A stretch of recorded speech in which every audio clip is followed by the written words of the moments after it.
जय श्री कृष्णा। राधे राधे दोस्तों आज मैं आप लोगों को लड्डू गोपाल की बिल्कुल सत्य एक ऐसी दर्दनाक लीला कथा सुनाऊंगी जिसे सुनकर आप सभी का दिल दहल जाएगा, क्योंकि यह घटना हृदय को झकझोर देने वाली है। लड्डू गोपाल के साथ घटी इस खौफनाक घटना को सुनकर कोई भी कृष्ण भक्त हृदय से रो देगा। आप सभी भक्तों से विनम्र निवेदन है कि कृपया आज की इस लीला कथा को पूरा अवश्य सुनिएगा। इस वीडियो को पूरा अंत तक अवश्य देखिएगा। दोस्तों, आज की यह लीला कथा हमारे साथ शेयर की है पश्चिम बंगाल के पुरुलिया में रहने वाली अर्चना भट्टाचार्य जी ने। अर्चना जी कहती हैं कि मेरी शादी को 15 साल हो गए हैं। मुझे एक पुत्र और एक पुत्री संतान है। हमारा पैतृक गांव यहाँ से 40 किलोमीटर की दूरी पर है, जहाँ मेरे सासू माँ, ससुर जी, देवर देवरानी सभी रहते हैं। मेरे हस्बैंड यहाँ पुरुलिया में जॉब करते हैं। यहाँ बच्चों की पढ़ाई लिखाई का भी अच्छा साधन है, अच्छे स्कूल है, कॉलेज है, इसलिए मैं अपने हस्बैंड और बच्चों के साथ यहीं रहती हूँ। यही हमने अपना एक छोटा सा घर भी बनवाया है। पर किसी तीज त्योहार पर या रविवार में या कभी पारिवारिक समारोह में हम सभी अपने पैतृक गाँव जाया करते हैं और सभी के साथ मिलजुल कर खुशियाँ मनाते हैं। मेरे सासू माँ, ससुर जी, देवर देवरानी सभी हमारे घर आना जाना करते हैं। लड्डू गोपाल की सेवा का भाव तो मेरे मन में शादी से पहले से ही था, पर कभी वह संयोग न बन पाया। पर हमेशा से मेरे मन में प्रबल इच्छा रही कि शादी के बाद मैं लड्डू गोपाल की सेवा अवश्य लूंगी। जब मेरी शादी हुई और शादी के बाद मैं अपने ससुराल आई तो मेरे ससुराल में भी लड्डू गोपाल विराजित नहीं थे। पर बच्चों के जन्म के बाद जब मैं अपने हस्बैंड के साथ बाहर रहने लगी, जहाँ मेरे हस्बैंड जॉब करते हैं, अब मुझे लड्डू गोपाल की कृपा से उनकी सेवा मिली। मैं 5 नंबर के छोटे से प्यारे से लड्डू गोपाल को अपने घर लेकर आई। मैंने लड्डू गोपाल को हमेशा अपना पुत्र माना है और पुत्र के भाव से ही उनकी सेवा करती आई हूँ। मेरे छोटे छोटे बच्चे थे, पर मेरे बच्चे भी लड्डू गोपाल से खूब प्रेम किया करते थे, लड्डू गोपाल का खूब ख्याल रखते थे। हम दोनों पति पत्नी हमेशा यही मानते कि हमारे 3 संतान है। लड्डू गोपाल की हर छोटी से छोटी जरूरत का हम ध्यान रखने की पूरी कोशिश करते थे।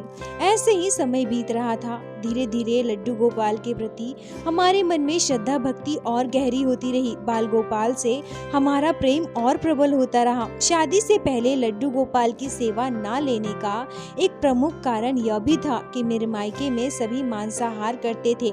यहाँ तक कि मैं खुद मांस मछली खाती थी, इसलिए कभी इतनी हिम्मत न हो पाई कि मैं लड्डू गोपाल को अपने घर लेकर आऊं। पर हमेशा से यह सोच रखा था कि अगर लड्डू गोपाल की कृपा हुई, अगर ठाकुर जी को मुझसे सेवा लेनी होगी तो वो खुद मुझसे अपने आप मांस मछली छुड़वा देंगे। और ठाकुर जी की कृपा से मैं हमेशा यही चाहती थी कि मुझे ऐसा ससुराल मिले जहाँ लोग मांसाहार न करते हों। शादी के बाद जब मैं अपने ससुराल आई तब मैंने देखा कि सभी मांसाहार करते हैं, परंतु सबसे ज्यादा प्रसन्नता तो मुझे तब हुई जब मुझे पता चला कि मेरे हस्बैंड ने बचपन से कभी मांसाहार नहीं किया।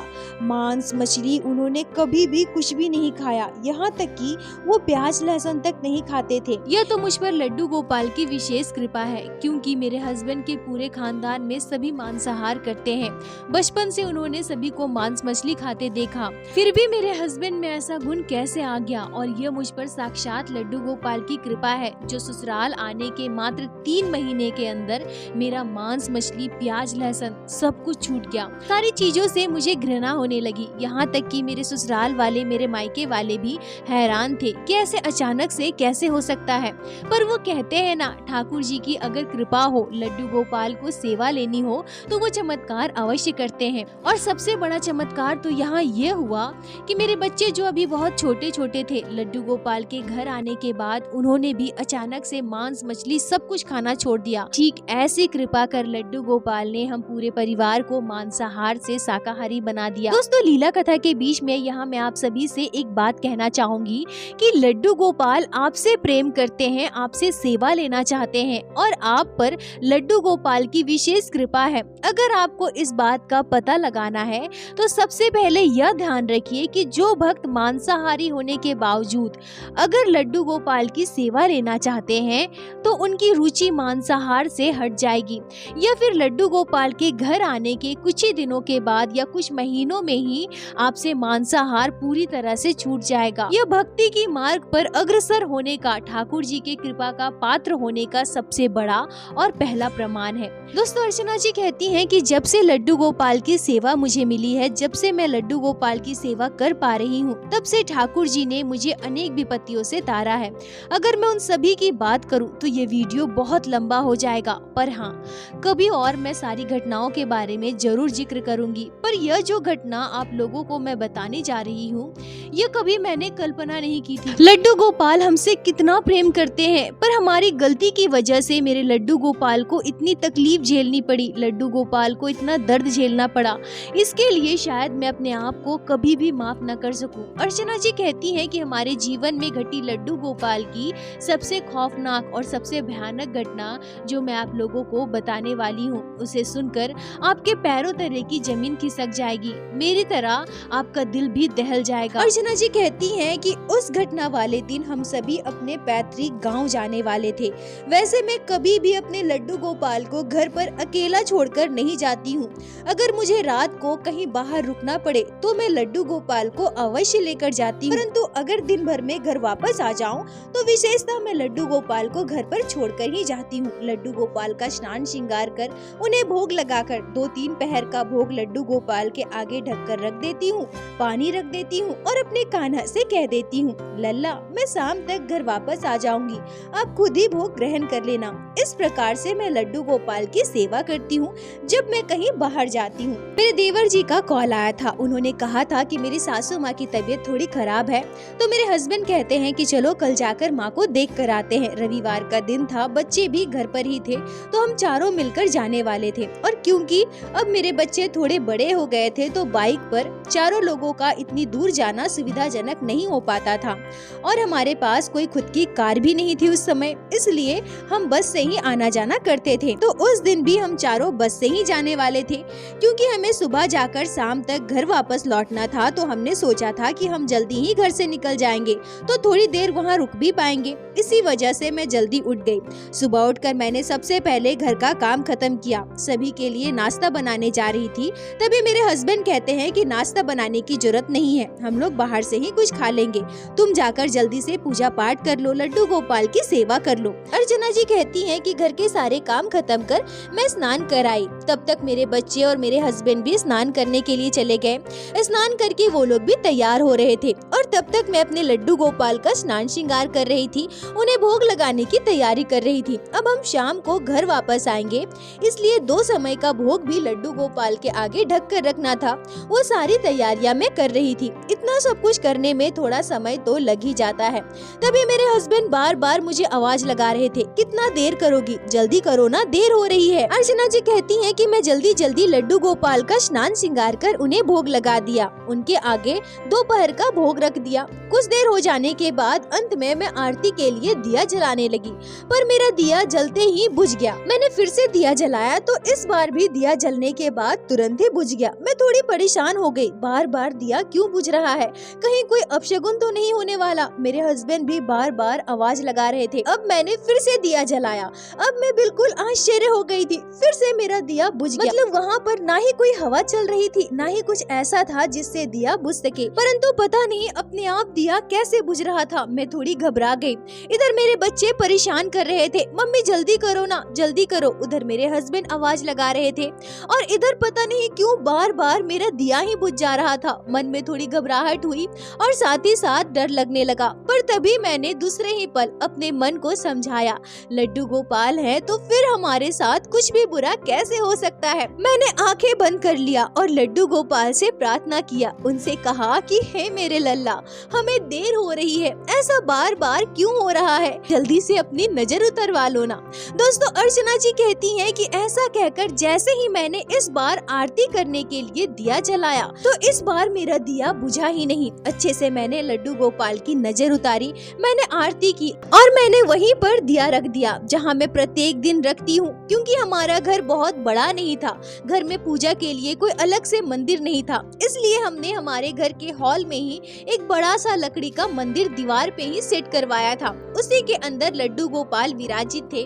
वही उनका झूला, उनका बेड, प्रसाद के लिए सब कुछ मैं वही अंदर ही रखती थी।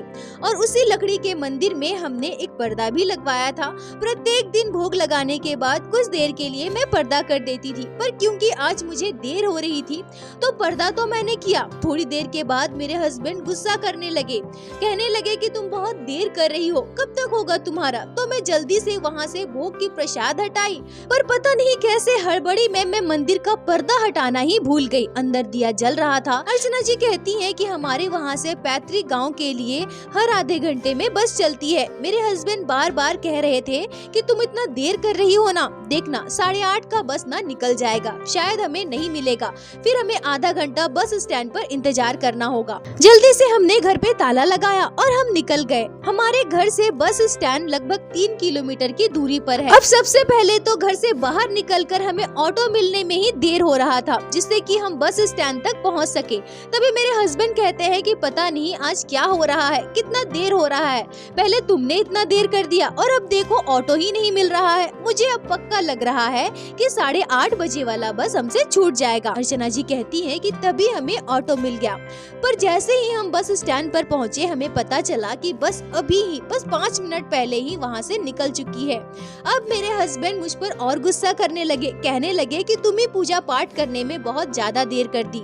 मैंने तुमसे कहा था कि सुबह उठकर सब कुछ जल्दी कर लेना, पर पता नहीं आज तुम्हें ऐसा कौन सा पूजा करना था जो तुम्हें इतना समय लग गया, और ऊपर से ऑटो भी नहीं मिला। अर्चना जी कहती है कि मैं अपने हस्बैंड को समझाते हुए कहती हूँ कि परेशान मत होइए, थोड़ी देर बैठ जाते हैं ना, और चलिए हम लोगों ने नाश्ता भी नहीं किया है तो चलिए नाश्ता कराते हैं, तब तक बस का समय भी हो जाएगा। यह कहकर हम चारों नाश्ता करने के लिए दुकान पर चले जाते हैं। वहाँ बैठकर हम चारों नाश्ता करने लगते हैं। नाश्ता करने के बाद उसी दुकान पर हम बैठे थे, परंतु वहाँ पर भी हमारे साथ एक घटना घटती है। जो बस प्रत्येक दिन आधे घंटे में आ जाती है, आज उस बस को आने में भी समय लग रहा था। आज देर ही देर हो रही थी। तभी लगभग 45 मिनट के बाद बस आती है।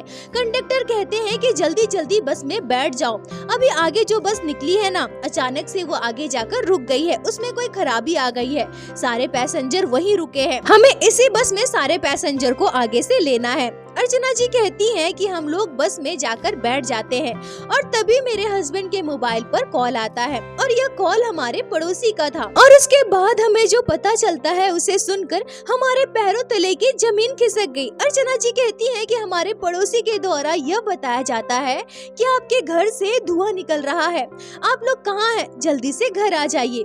अर्चना जी कहती हैं कि हम लोग बिल्कुल घबरा जाते हैं। तुरंत बस से उतरते ही जल्दी से हम ऑटो ढूंढने लगते हैं, और संयोग देखिए बस से उतरते ही तुरंत हमें ऑटो भी मिल जाता है। हम जल्दी से हमारे घर पहुंचते हैं, पर घर पहुंचकर हम देखते हैं कि सच में हमारे घर से धुआं निकल रहा है। जल्दी से मेरे हस्बैंड भागते हुए घर का दरवाजा खोलते हैं, पर घर में धुआं इतना भर गया था कि हम अंदर भी नहीं जा पा रहे थे। मैं रोने लगी। घर के बाहर पड़ोसियों की भीड़ लगी हुई थी, सभी हमें चुप करा रहे थे। मेरे हस्बैंड भी अंदर जा सके इतना भी नहीं हो पा रहा था, क्योंकि धुआं बहुत ज्यादा भर गया था। आग कैसे लगी है, कहाँ लगी है, हमें कुछ भी समझ नहीं आ रहा था। अपने बच्चों के साथ मैं बाहर खड़ी थी, सभी पड़ोसी हमें समझा रहे थे। तभी मेरे हस्बैंड पड़ोस के कुछ लड़कों के साथ हिम्मत करके किसी तरह से घर के अंदर जाते हैं, और अंदर जाकर वो जो दृश्य देखते हैं उसे देखकर वो बिल्कुल घबरा जाते हैं। पूरा घर अंदर से धुआं से भरा हुआ था। अंदर जाकर वो देख पाते हैं कि हमारे घर में जो लकड़ी का मंदिर था वो जल रहा है, और उसी का धुआं पूरे घर में भरा हुआ है। अर्चना जी रोते हुए कहती हैं कि मैं बाहर खड़ी थी, मुझे तो यह बिल्कुल भी पता नहीं था कि हमारे घर के मंदिर में आग लगी है। उस मंदिर में जहाँ मेरे लड्डू गोपाल विराजित है, मुझे तो इस बात का आभास भी नहीं था। मेरे हस्बैंड जब अंदर जाकर देखते हैं कि मंदिर में आग लगी है, तो मेरे हस्बैंड और पड़ोस के लड़के मिलकर बाल्टी से पानी डालने लगे, आग को बुझाने की कोशिश करने लगे, पर धुआं इतना ज्यादा था कि वो लोग ज्यादा देर अंदर रह भी नहीं पा रहे थे, और जल्दी जल्दी पानी भी नहीं डाल पा रहे थे। पर किसी तरह से बड़ी मशक्कत से आग को बुझाया गया। तब मैं दौड़ते हुए घर के अंदर गई। मेरे साथ हमारे पड़ोस की कुछ महिलाएं भी अंदर जाने की कोशिश करती है। धुआं बहुत कम हो चुका था पर घर के अंदर बहुत ज्यादा बदबू थी, सांस लेने में दिक्कत हो रही थी। जब किसी तरह से हम अंदर गए और अंदर जाकर मैंने जो देखा, हमारे घर के मंदिर में आग लगी है, तो सबसे पहले मेरा ध्यान मेरे लड्डू गोपाल पर गया।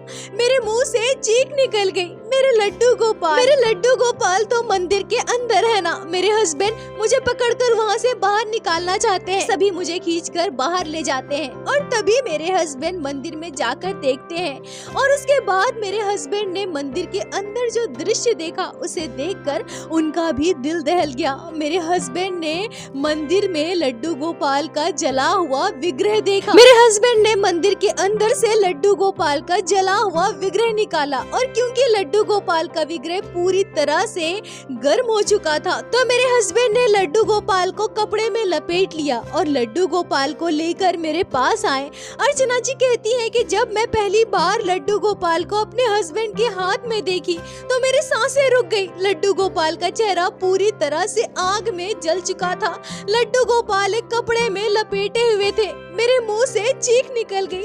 तुरंत मैं झपटकर लड्डू गोपाल के विग्रह को अपने हस्बैंड के हाथ से छीन लिया। ये क्या हो गया? मेरे लड्डू गोपाल का चेहरा तो जल गया। ये कैसे हो गया गोपाल? मेरे लड्डू गोपाल का चेहरा पूरी तरह से जल चुका था। दोस्तों, अर्चना जी कहती है कि मुझे तनिक भर भी इस बात का आभास नहीं था कि मेरे लड्डू गोपाल का सिर्फ चेहरा ही नहीं बल्कि उनका पूरा विग्रह जल चुका है। और जैसे ही मैंने लड्डू गोपाल के विग्रह से कपड़े को हटाया, मैं देखती हूँ तो मेरे होश उड़ जाते हैं। लड्डू गोपाल का पूरा विग्रह जल चुका था। मेरे लड्डू गोपाल पूरी तरह से आग में जलकर काले पड़ चुके थे। मैं लड्डू गोपाल को सीने से लगाकर जोर जोर से रोने लगी। सभी पड़ोसी मुझे समझाने लगे, मेरे हस्बैंड भी मुझे चुप करवाने लगे। उनमें से कई पड़ोसियों ने तो मुझे यह भी कहा कि परेशान मत हो, रो नहीं, इस घटना के पीछे भी कोई ना कोई कारण अवश्य होगा। जब भक्तों पर मुसीबत आने वाला हो ना, तो ऐसे ही घर के ठाकुर जी उस मुसीबत को अपने आप पर ले लेते हैं। अर्चना जी कहती है कि धीरे धीरे अब धुआं बहुत कम हो चुका था। अब सभी लोग जब घर के अंदर जाते हैं तो घर के अंदर का दृश्य देखकर सभी बिल्कुल चौंक जाते हैं, क्योंकि आग से कहीं भी कुछ भी नुकसान नहीं हुआ था, बस घर का मंदिर जला था। और रोंगटे खड़े कर देने वाली बात तो यह है कि उसी मंदिर के अंदर लड्डू गोपाल का झूला था, बेड था, उनका बिस्तर था, पर कुछ भी नहीं जला था, बस मेरे लड्डू गोपाल जले थे। अपर्णा जी कहती है कि लड्डू गोपाल के विग्रह को देखकर बार बार मेरी आंखों से आंसू आ रहे थे। ऐसा कैसे हो सकता है? मेरे सुंदर से लल्ला कैसे जल गए? मेरे लड्डू गोपाल आग में कैसे जल गए? मेरे बाल गोपाल को कितनी तकलीफ हो रही है। मेरे लड्डू गोपाल को बहुत दर्द हो रहा है। और तभी अचानक से मुझे याद आता है कि मैंने अंदर ही दिया जलाया था और आज मैं पर्दा करके ही चली गई। अब मुझे बहुत ज्यादा अफसोस होने लगा। मैं अपने आप को कोसने लगी, चीखने चिल्लाने लगी कि सब मेरी गलती की वजह से हुआ है, सब मेरी वजह से हुआ है, मेरी वजह से आग लगी है और मेरे लड्डू गोपाल जल गए। मैं अपने लल्ला की कैसी माँ हूँ जो मैं अपने लड्डू गोपाल का ध्यान भी न रख सकी। मैंने रोते हुए लड्डू गोपाल को स्नान करवाया, घी और चंदन का लेप लगाया। लड्डू गोपाल को इस भाव से मैंने पोशाक भी नहीं पहनाया कि पोशाक पहनाने से मेरे लड्डू गोपाल को तकलीफ होगी। बस मैंने हल्के से एक कपड़ा लपेट दिया और तभी थोड़ी ही देर में हमें कुछ ऐसा पता चलता है जिसे सुनकर हमारे भी होश उड़ जाते हैं। आज ये क्या हो रहा था? एक के बाद एक हमें कुछ ऐसा पता चल रहा था, ऐसी घटनाएं घट रही थी जिसकी कल्पना हमने कभी नहीं की थी। अर्चना जी कहती है कि मेरे हस्बैंड के जानने वाले, जिन्हें यह पता था कि हम सुबह को बस से अपने पैतृक गांव जाने वाले हैं, घबराते हुए मेरे हस्बैंड को कॉल करते हैं और कहते हैं कि तुम लोग ठीक तो हो ना, सब कुछ ठीक तो है ना। मेरे हस्बैंड ने सोचा कि शायद घर पर आग लगने की बात उन्हें पता चली हो। मेरे हस्बैंड उनसे कहते हैं कि हम लोग तो बिल्कुल ठीक है, पर मंदिर में आग लग गई थी, लड्डू गोपाल पूरी तरह से जल चुके हैं। तभी वो व्यक्ति जो मेरे हस्बैंड के दोस्त थे वो कहते हैं कि मंदिर में आग लग गई थी, ये कब हुआ, कैसे हुआ? तभी मेरे हस्बैंड उनसे कहते हैं कि अरे अभी पूछ रहे हो कि कैसे हो, फिर कहते हो कि क्या हुआ, कैसे हुआ?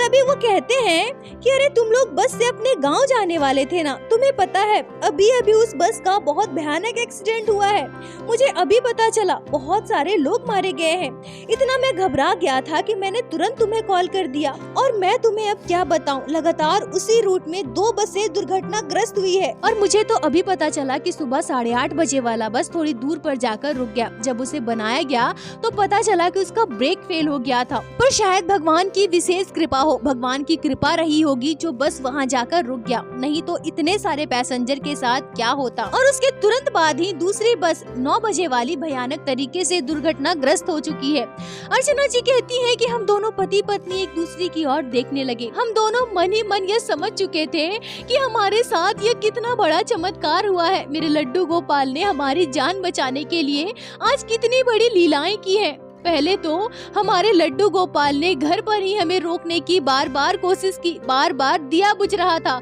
हमें देर करवा रहे थे। और अगर हमारा पूजा पाठ समय से हो जाता, हमें ऑटो समय पर मिल जाता, तो शायद हम पहली बस से ही निकल जाते और शायद उस बस के साथ बहुत बड़ी दुर्घटना हो जाती। उसका ब्रेक तो फेल हो गया था, शायद वो बस अपने से अचानक से रुकती ही नहीं। और अगर पहली बस खराब ना हुई होती तो दूसरी बस समय पर आ जाती और हम समय से ही निकल जाते। फिर हमारे घर में जो आग लगी, उस घटना के बारे में हमें बहुत देर से पता चलता। शायद हम बहुत देर से वहाँ से निकलते, या फिर दूसरी बस जो भयानक तरीके से दुर्घटनाग्रस्त हुई है उसमें हम चारों भी होते। इतने सारे लोग मरे हैं, क्या पता मृतकों में हमारा नाम भी होता, या फिर हम बुरी तरह से जख्मी हो जाते। परंतु हमारे लड्डू गोपाल ने हमारी रक्षा की। कोई नहीं जानता कि अगर हम पहली बस से चले जाते तो हमारे साथ क्या होता, और अगर हम दूसरी बस से जाते तो हमारा क्या होता।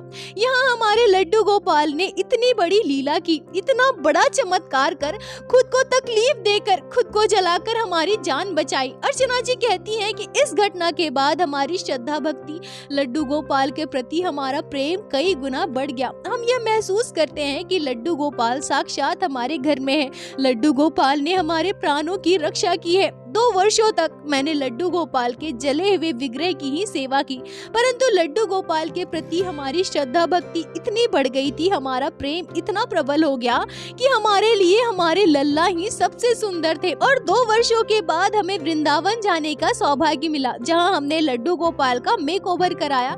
लड्डू गोपाल पूरी तरह से काले कर दिए गए। लड्डू गोपाल बाके बिहारी स्वरूप में हमारे घर विराजित है और हमारे घर में पूजित है, सेवायित है। इस घटना को हमारे परिवार वाले, नाते रिश्तेदार जिन्होंने भी सुना, सभी आश्चर्यचकित थे। सभी ने बस यही कहा कि लड्डू गोपाल की तुम लोगों पर विशेष कृपा है। और सबने यह भी कहा कि जरा इस बात पर भी ध्यान देना कि लड्डू गोपाल तुम लोगों से कितना प्रेम करते हैं, जो तुम्हें बचाने के लिए लगातार इतनी सारी लीलाएं की और अंततः अपने आप को जला दिया। और इसके साथ साथ हमारे घर को भी जरा भी नुकसान नहीं हुआ। मंदिर के अलावा यहाँ वहाँ कुछ भी नहीं जला। आग कहीं भी फैल सकता था, पर लड्डू गोपाल ने चमत्कार किया। अपर्णा जी कहती हैं कि मैं अपने लड्डू गोपाल से बस यही प्रार्थना करती हूँ कि हे मेरे ठाकुर जी, ऐसे ही अपनी कृपा दृष्टि हमारे पूरे परिवार पर बनाए रखना। दोस्तों, हमारे लड्डू गोपाल भक्तों से कितना प्रेम करते हैं। सच में लड्डू गोपाल के साथ घटी इस खौफनाक घटना को सुनकर हृदय दुख से भर गया, और साथ ही साथ लड्डू गोपाल के द्वारा भक्त को बचाने के लिए, उनकी रक्षा करने के लिए इतनी अद्भुत लीला को जानकर मन प्रसन्नता से भर गया। मेरे ठाकुर जी अपने सभी भक्तों से कितना प्रेम करते हैं। हे मेरे लड्डू गोपाल अपने सभी भक्तों पर ऐसी ही अपनी कृपा दृष्टि बनाए रखे। दोस्तों, इस घटना पर आपके क्या विचार है, आपके क्या राय है, कमेंट में जरूर बताएं। मुझे आप सभी के कमेंट का इंतजार रहता है। और प्रत्येक दिन की भांति लीला कथा के अंत में मैं आप सभी भक्तों से हाथ जोड़कर प्रार्थना करूंगी, ठाकुर जी की भक्ति कीजिए, लड्डू गोपाल की सेवा कीजिए, नाम जाप कीजिए और एक बार मेरे साथ प्रेम से कहिए, बोलो बाके बिहारी लाल की जय, लड्डू गोपाल की जय, जय जय श्री राधे। दोस्तों, यदि आप लोगों को आज की यह लीला कथा अच्छी लगी हो, आपके हृदय को स्पर्श की हो, तो कृपया वीडियो को लाइक कर अपने दोस्तों के साथ शेयर अवश्य करें, जिससे बाकी भक्त भी लड्डू गोपाल की इस अद्भुत लीला कथा का श्रवण कर सके। और हमारे चैनल को सब्सक्राइब करें, जिससे प्रत्येक दिन आप लोग हमारे चैनल पे श्री बाके बिहारी श्री लड्डू गोपाल की अद्भुत लीला कथाएं श्रवण कर सके। दोस्तों, यदि आपके जीवन में घटी हो कोई भी चमत्कारी घटना या लड्डू गोपाल ने कभी भी की हो कोई भी लीला जिसे आप हमारे साथ शेयर करना चाहते हैं, तो कृपया हमें इंस्टाग्राम पे मैसेज करें। हम आपसे कांटेक्ट करेंगे और आपकी उस लीला कथा को हमारे चैनल पे बाकी सारे भक्तों के साथ शेयर अवश्य करेंगे।